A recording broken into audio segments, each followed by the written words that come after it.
Children are experiencing stress, boredom, and isolation from the COVID pandemic just like adults. So imagine how difficult it is for children in foster care. It's why a Thomasville small business owner, with the help of the community, is putting together craft kits to give to local children in temporary homes. And these kits are more than just beads and bracelets. A store usually full of 85 students a day creating masterpieces out of clay, magnets, and power tools now sits empty. It's a really isolating time. I think it's really sad to come here. It's why Your Maker owner Emily McKenna started offering maker kits, crafts for kids to create while at home. I do really feel passionately about the power of creating things with your hands. Since I was a child, whenever I felt overwhelmed or think something was too much, I would make something. And so I didn't want kids to lose that. She took it a step further, asking the community to help her donate kits to children in foster care.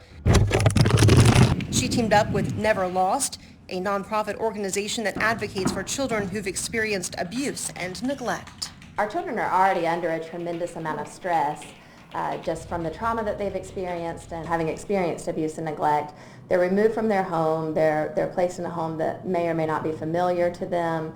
So the same things that we see in our own families is really compounded often in the children that we serve that are in foster care. McKenna's goal, to give maker kits to all 250 foster care children in Thomas County. The response? 200 donated so far. I'm overwhelmed by that. I think that's really cool that many people felt passionately to donate. And I was in tears by the end of our conversation just at thinking about being able to be a bright spot in our children's day and be able to provide some relief for them. A volunteer at heart, McKenna hopes her children see how important it is to be a bright light during a rather dark time. Yeah, I've always found volunteer opportunities. I'm just glad that it's not stopping. It's still a priority and it's still something that should happen. And I think that's the lesson that I hope that they can see. The foster children will be receiving these kits within the next week.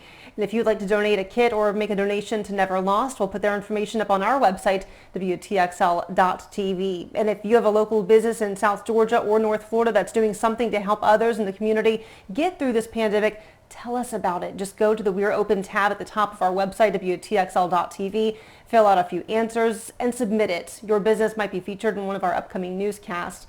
It's our way of highlighting the good that's being done to make our communities stronger.